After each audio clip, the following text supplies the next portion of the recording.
Aquele que se acha puro aos seus próprios olhos, que não olha para dentro de si mesmo, ele é como um poço vazio, que esconde a verdade de que não tem nada a oferecer. Bom dia a todos, hoje é domingo, dia 16 de fevereiro, que Deus te abençoe a tua casa também com toda sorte de bênçãos. Eu quero te convidar a abrir tua Bíblia lá em Provérbios 30, verso de número 12. Enquanto você encontra, nós vamos orar antes de ler a palavra do Senhor. Pai, em nome de Jesus, nós queremos te agradecer por esse dia. Nós te louvamos por mais esse dia que o Senhor nos concede. Te damos toda a honra, toda a glória e todo o louvor. Te pedimos perdão, Pai, pelos nossos pecados. Perdoa-nos assim como nós temos perdoado aqueles que nos têm ofendido. E dá-nos também, Pai, entendimento e compreensão da Tua palavra, em nome de Jesus. Lembro você, por gentileza, de dar o like e verificar se você é inscrito. Hoje também às 19 horas nós temos o culto ao Senhor e eu quero te convidar a participar. Eu tenho certeza que o Senhor vai falar ao teu coração profundamente. Vamos ler então aqui Provérbios capítulo 30, verso 12. Mas nós precisamos lembrar que ontem nós terminamos no verso 11, porque esses versículos são uma continuidade do verso 11 que disse assim ontem: existem os que amaldiçoam seu pai e não abençoam a sua mãe. E então no versículo 12 ele diz: os que são puros aos seus próprios olhos e que ainda não foram purificados da sua impureza. Então ele está falando desses que amaldiçoam seu pai, não abençoam sua mãe e que são puros aos seus próprios olhos, mas que ainda não foram purificados da sua impureza.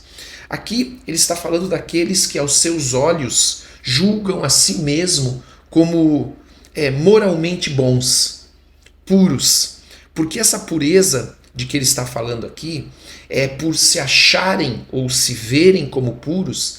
Ele fala de autossuficiência, de não reconhecer a sua verdadeira condição, como nós falamos na abertura, aquele poço que esconde a verdade, que está vazio, que não tem nada a oferecer. Ele não admite as suas falhas, os seus pecados, ele não reconhece a sua verdadeira condição interior espiritual.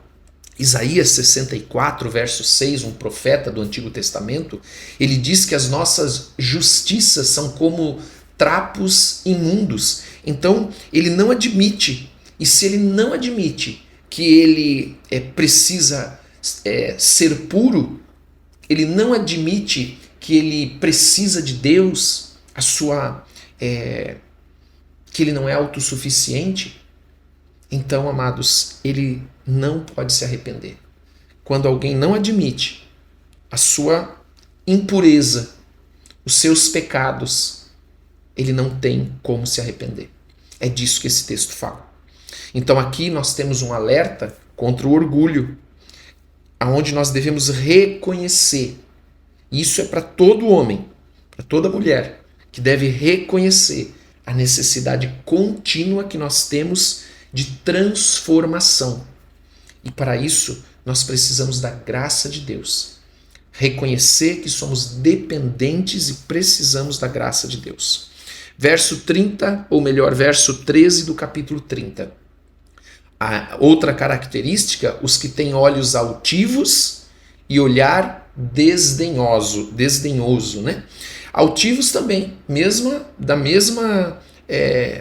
o mesmo significado. Alguns usam pálpebras altivas, né? Que significa aqueles que são orgulhosos, superiores, né? Soberbos ou se acham superiores, né? São soberbos. Então fala dessa postura de autossuficiência, que olha para Deus e para os outros à sua volta com desprezo, se achando melhor, achando que que é superior, como nós falamos. Então, isso faz parte de uma lista que nós já vimos aqui no livro de Provérbios, de coisas que Deus abomina. Versículo de número 14. Pessoas cujos dentes são espadas e cujas mandíbulas estão armadas de faca, para devorarem os necessitados desta terra e os pobres da humanidade. Aqui ele faz uma comparação dessas pessoas que amaldiçoam seus pais, que são puras aos seus próprios olhos, que não abençoam sua mãe, que são orgulhosos, soberbos, se acham superiores. Ele então compara essas pessoas com animais ferozes que destroem, usam palavras e ações para ferir, para explorar. E aqui fala, amados, muito da injustiça contra aqueles que são vulneráveis. Então esses homens e essas mulheres, eles são homens e mulheres sem compaixão. Então é uma lista de características dessas pessoas que começou lá no versículo de número 11, aonde diz: existem os que amaldiçoam seu pai e não abençoam a sua mãe, os que são puros aos seus próprios olhos e que ainda não foram purificados da sua impureza, os que têm olhos altivos e olhar desdenhoso, pessoas cujos dentes são espadas e cujas mandíbulas estão armadas de facas para devorarem os necessitados dessa terra e os pobres da humanidade. E aí nós vamos para o versículo de número 15, que é um versículo muito conhecido e diz assim: duas filhas têm a sanguessuga. Primeiro nós precisamos lembrar que a sanguessuga é aquela que vive do sangue dos outros. Você conhece alguém que é sanguessuga? Então, a sanguessuga é aquela que vive do sangue dos outros. Amém? E ele diz assim, e ainda diz assim, ó: dá e dá, gritam elas. Há 3 coisas que nunca estão satisfeitas. 4 que nunca dizem é o bastante. Então, ela nunca está saciada. A sanguessuga aqui, ela é um modelo ainda dentro dessas características que nós estamos vendo desde o versículo 11, de egoísmo, de ganância, daqueles que vivem do sangue dos outros.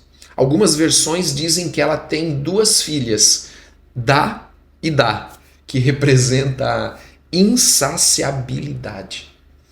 Nunca estão saciadas. Sempre querem mais. E nós vivemos numa cultura onde as pessoas são incentivadas a ter cada vez mais.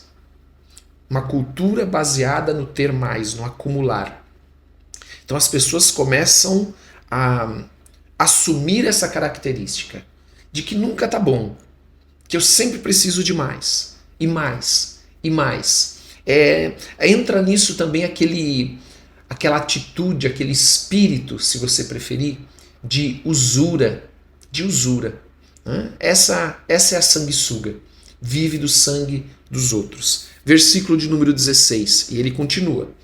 E ele continua falando sobre essas também no versículo 16. Ele é uma continuidade do versículo 15 que nós acabamos de ver, onde ele fala: há 3 coisas que nunca estão satisfeitas e 4 que nunca dizem é o bastante. O Sheol. O que é o Sheol? O Sheol é aquele lugar da sepultura para a teologia ali do povo de Israel no Antigo Testamento. Então o que ele diz? Que o Sheol, ele nunca para de receber, né, os mortos, ele nunca fica cheio, ele nunca. Então é um quarteto agora que ele cita aqui, insaciável. E o primeiro é o Sheol, que significa sepultura. O segundo, o ventre estéril, ou algumas versões, a madre estéril, que representa o desejo profundo de uma mulher que não pode ter filhos. Mas o significado disso é principalmente a respeito de anseios não realizados. Então, esse espírito, essa atitude fala daquelas pessoas que os anseios nunca estão satisfeitas. Os anseios nunca estão realizados plenamente. Eu sempre quero mais. É essa coisa de nunca estar saciado, né? É isso que representa, né? E ele usa a figura aqui do ventre estéril, como aquela mulher que ela tem um desejo profundo, mas ela não pode ter filhos, né? Um desejo profundo de ter filhos. O terceiro que ele usa aqui é a terra, cuja sede nunca se aplaca. Ou seja, você pode jogar água na terra, você pode jogar água na terra, logo vai precisar colocar mais água. Todo dia você precisa regar. Então a terra seca aqui fala dessa necessidade contínua, como uma terra árida, que precisa de água e nunca basta. Nunca basta. E por fim, ele usa a figura do fogo, que nunca diz é o bastante. Então o fogo é aquele que consome tudo, e consome tudo, e consome tudo até que não haja mais combustível para queimar. Isso também significa aquele desejo insaciável de consumir. Ele fala e usa como esse exemplo da sanguessuga e das suas filhas dá e dá. Versículo de número 17, nós vamos terminar aqui.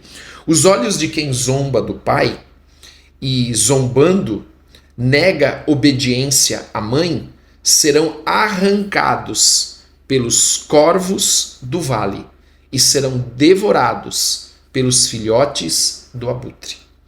Aqui então nós vemos que aparentemente ele fechou aquele tema que começou lá no versículo 11, falando sobre aquele que, versículo 11 que nós lemos ontem, que amaldiçoam o pai e não abençoam a mãe. Então no versículo de número 17, ele então encerra dizendo: os olhos de quem zomba do pai, zombando, nega a obediência à mãe, serão arrancados pelos corvos e serão devorados pelos filhotes de abutre. Então aqui fala desse filho que pensa que é puro, que se acha superior, né? Ele fala daquele filho que quer obter tudo o que ele quer, ao mesmo tempo que despreza os seus pais. E aqui, amados, nós vemos que o que a palavra de Deus diz, que o seu fim, a sua morte, será uma morte terrível. Por isso ele usa essa figura dos corvos e dos filhotes de abutre. Amém? Vamos orar para terminar esse domingo, esta oração da manhã de domingo. Pai, em nome de Jesus, nós queremos te agradecer por esse dia. Nós te damos, Pai, toda a honra, toda a glória, todo o louvor. Nós nos rendemos e nos prostramos aos teus pés, em nome de Jesus Cristo. Nós te damos o nosso coração. Pedimos a tua bênção nesse dia sobre as nossas casas, as nossas famílias. Pedimos que seja um dia de paz, um domingo de alegria, um domingo cheio de amor, em nome de Jesus Cristo. Pedimos, Pai, que o Senhor possa abençoar as nossas casas com saúde e com prosperidade também, Pai, para a tua honra e tua glória, em nome de Jesus. Amém e amém.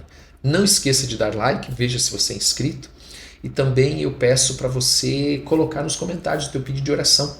Coloque ali, nós oramos por todos, e também compartilhe com quem você ama, se essa palavra falou com você nessa manhã. Um grande abraço a todos, um bom domingo, Deus te abençoe.